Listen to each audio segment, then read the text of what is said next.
elaborada nos Estados Unidos, dizer, e escusam de perguntar, que foi exclusivamente uma decisão técnica, que teve a ver com viagens e com uma série de coisas técnicas que levaram ao encurtamento da duração que íamos ter nos Estados Unidos, e basicamente é isso.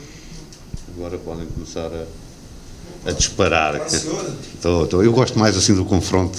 Bom, mas ó, você não vai sentir saudade da imprensa europeia. Eles são maravilhosos, você não tem ideia. Não, são, e até me ajudam muito no scouting, como eu já disse. São ideias famosas, é verdade. Ele estava falando que vocês botam um monte de nome, que às vezes ele não tinha nem pensado, às vezes alguns são interessantes. São interessantes, é verdade. Contratações, etc. Bom, gente, é desnecessário falar, mas eu vou falar. É óbvio que vocês vão perguntar sobre contratação, e também vocês já sabem que é óbvio que ele não vai falar.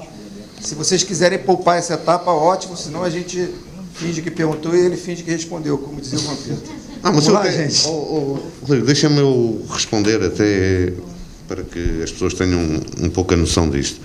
Eu venho de uma cultura diferente, não é? Em que o segredo é a alma do negócio.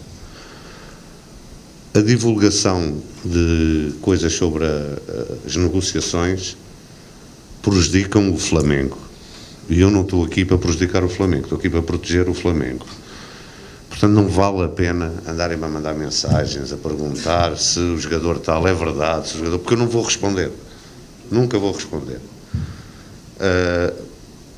Porque essa é a diferença, às vezes, de pagar entre 10 e 15. Quando os jogadores forem contratados, vão ser apresentados aqui, vai ser explicado todo o processo que levou à contratação do jogador X ou Y ou Z, porque é que foi este, porque é que é este, isso vai ser tudo explicado aqui, nessa altura. De resto, não percam tempo a encherem-me o telefone com mensagens, está bem? Continuem a mandar nomes, porque ajuda, algumas ideias, mas não vale a pena estarem sempre a perguntar, porque eu não vou responder. É da minha cultura, é assim que nós trabalhamos na Europa, não sei se mal ou bem, mas é assim, é esta a cultura que eu tenho, e quem eu tenho que defender com unhas e dentes, não é assim que se diz, é o Flamengo. Tá? E agora vem a primeira pergunta, que é sobre contratações. Com certeza. Isso aí com certeza. Mas a Flá TV não, porque... é a Flá TV, está bem. Vamos lá. Só falta ser sobre contratação.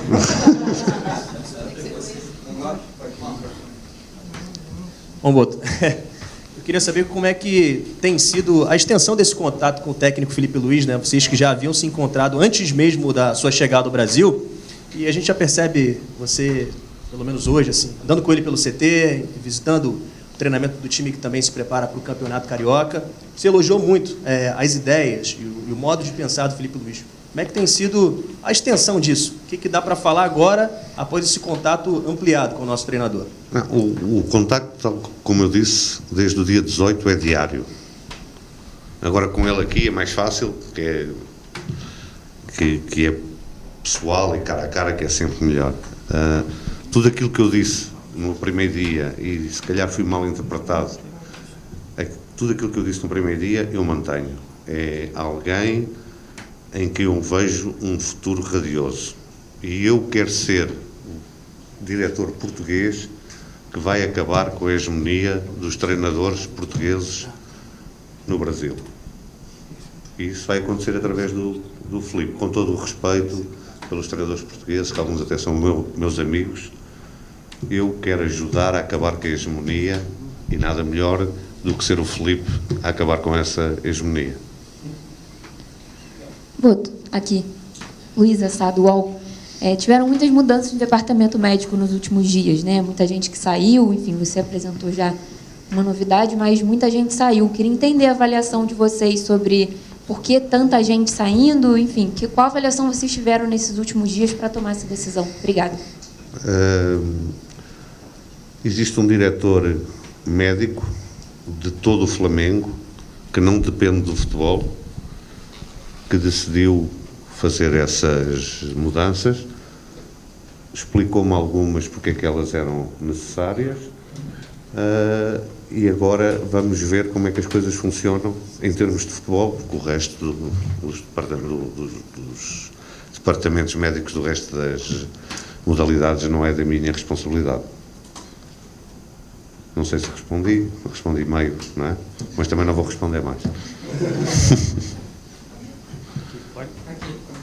Oi. Boto, tudo bem? Pedro Torre, ESPN, prazer falar com você pessoalmente.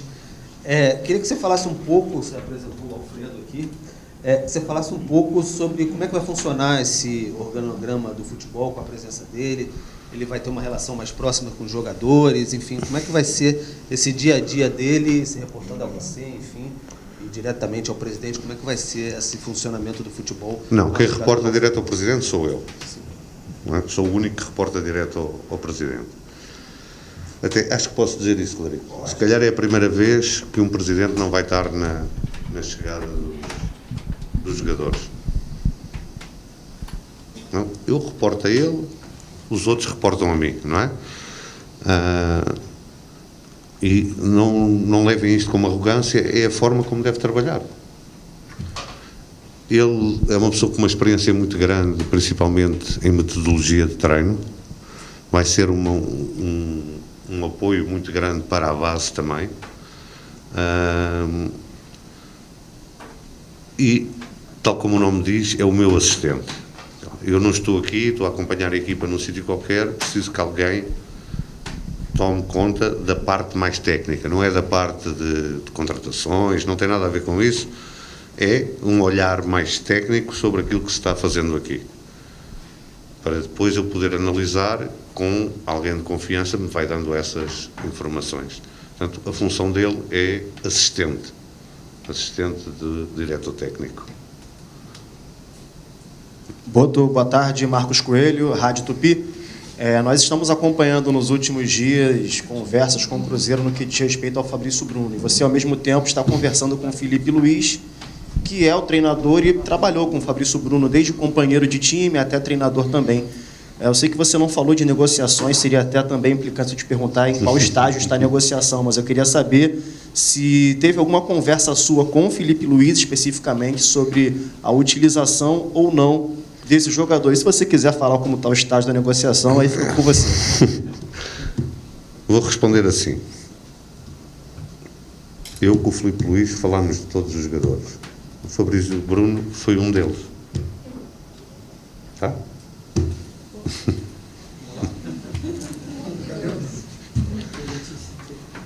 Aqui. Boa tarde, Lídia Marques do GE. Bom, a Luísa já falou um pouco sobre esses processos de mudanças, até da demissão praticamente completa do departamento médico da profissional e também da base, então eu não vou entrar muito nisso. Vou falar um pouco que você chega para ser praticamente a cara do futebol do Flamengo, como você falou, né? O BAP não vai estar presente nas apresentações e tudo mais.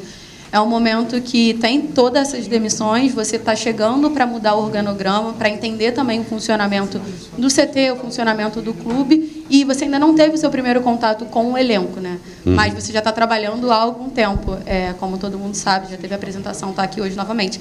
Queria saber se nesse período de trabalho você já identificou qual vai ser o seu maior desafio aqui, qual a sua maior dificuldade, e no momento, o que te dá mais trabalho para você poder resolver? Vocês.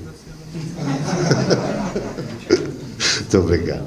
Não, um clube com a dimensão do Flamengo tem os mesmos problemas do que um clube com menor dimensão, só que são ampliados, não é? Amplificados pela dimensão do Flamengo. Até agora não houve assim nada que me dissesse assim, não estava à espera de uma coisa desta. Vai acontecer, isso vai. Mas até agora não.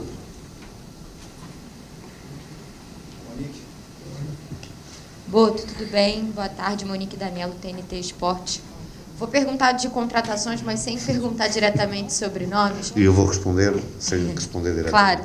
É que no Flamengo existe um fenômeno que é único pela dimensão que tem o clube, como você falou.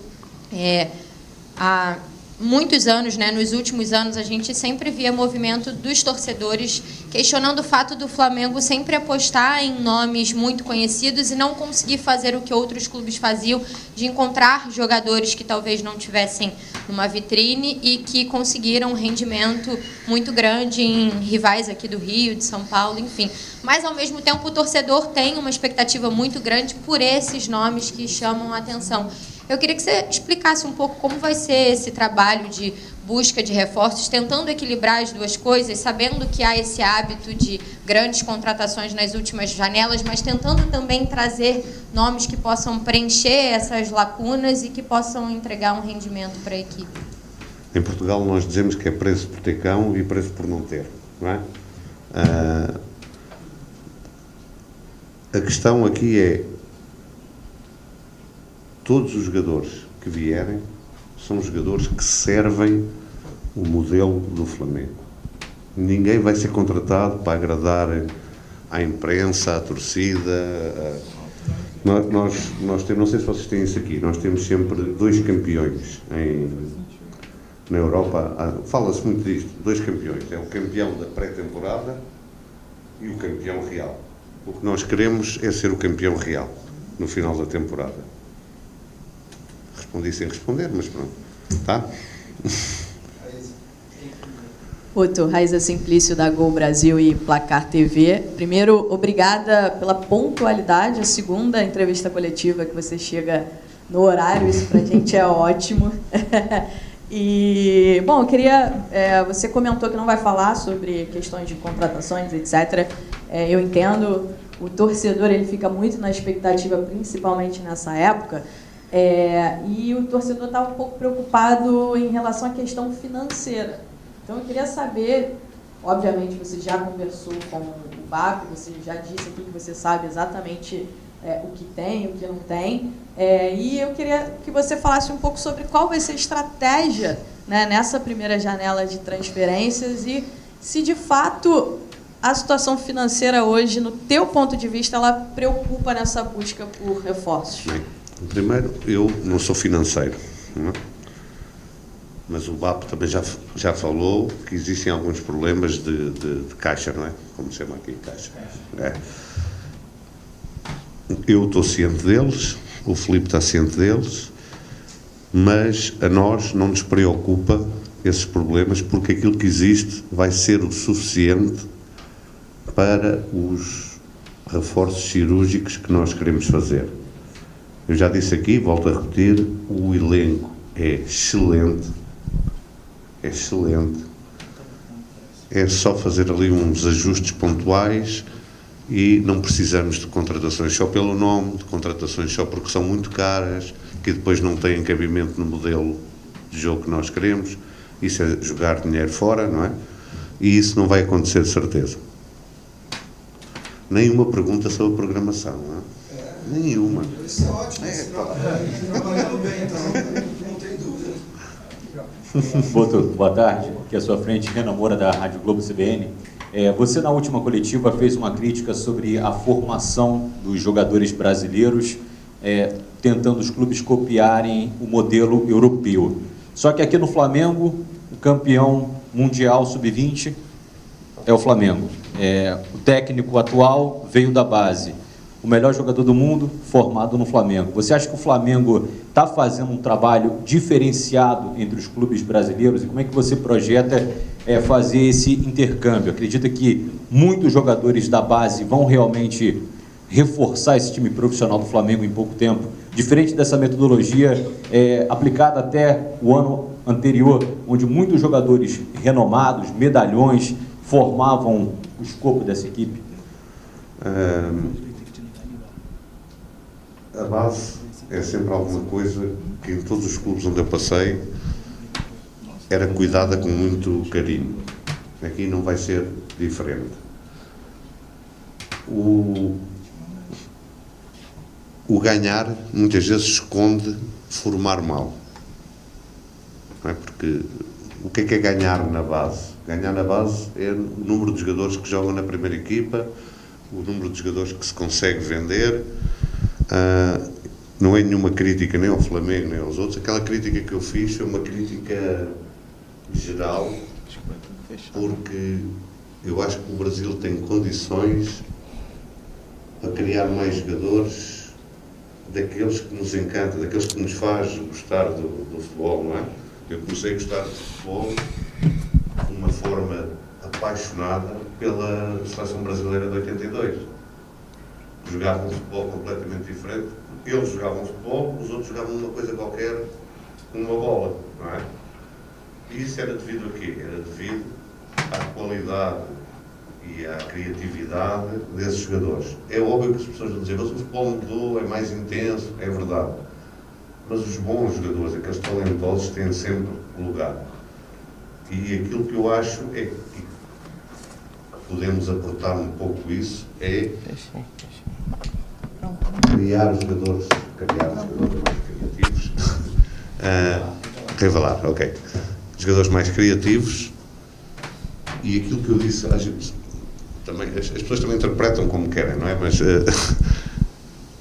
não há criatividade sem liberdade. E se nós, desde muito, não há um processo de crescimento se alguém tem medo de errar. Em qualquer profissão, no futebol ainda mais.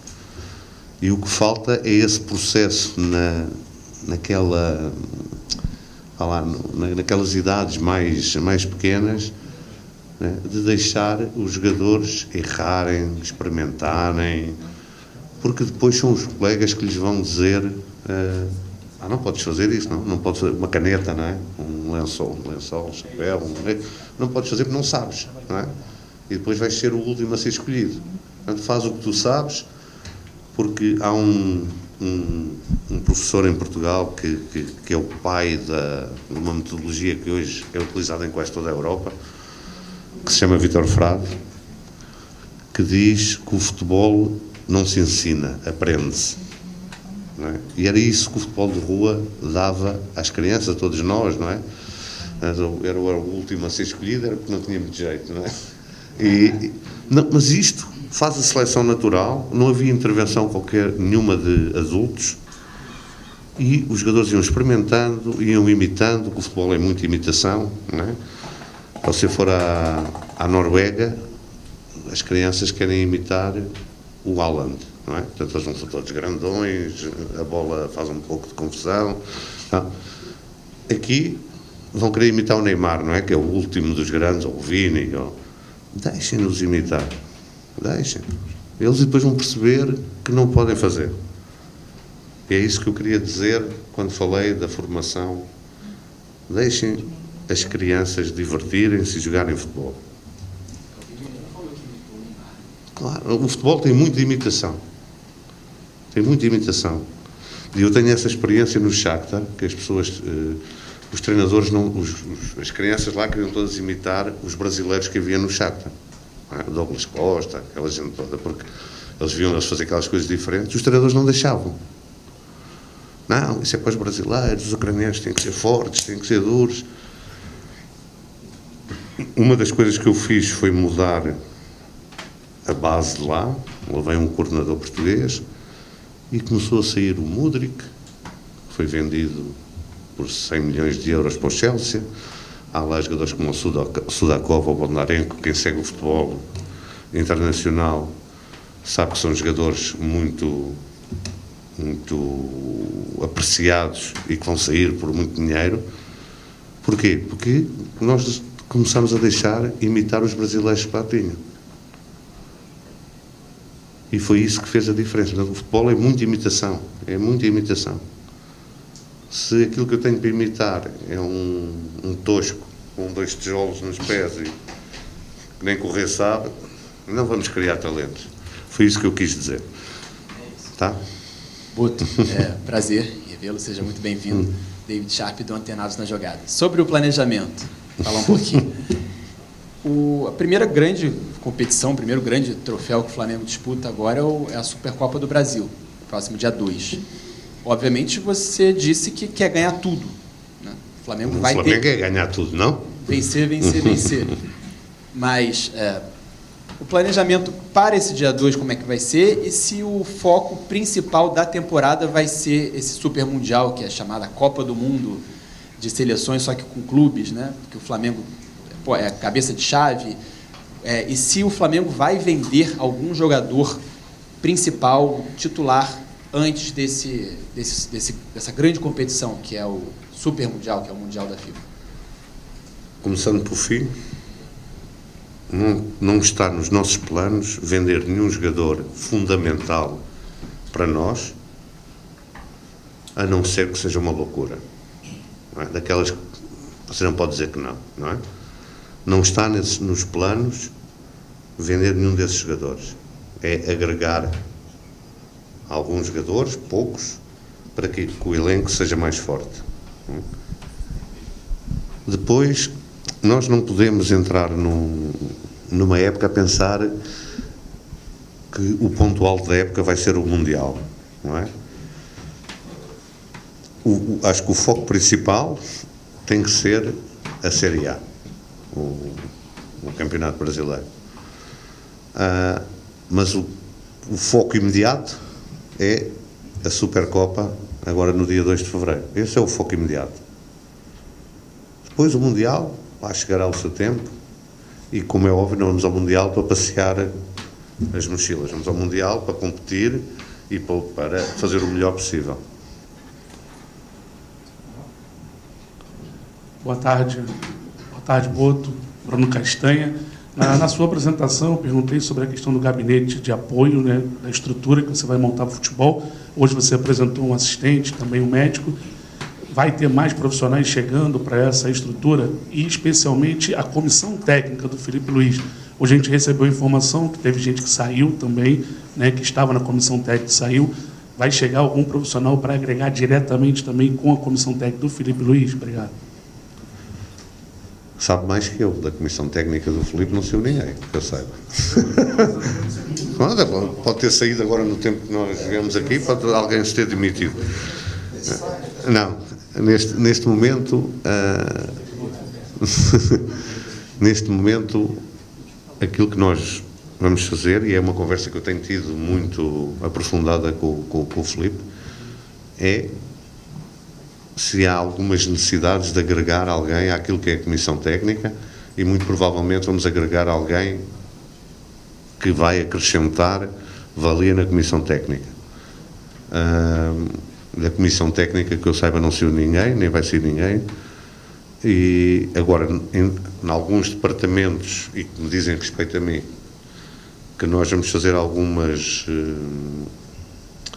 reestruturações. Reestruturações não quer dizer que mandamos as pessoas embora, vamos reestruturar todos aqueles departamentos que têm mais contacto direto com a comissão técnica e pô-los a trabalhar segundo os padrões que tanto eu como o Felipe achamos que são os corretos, que são os padrões em que nós crescemos.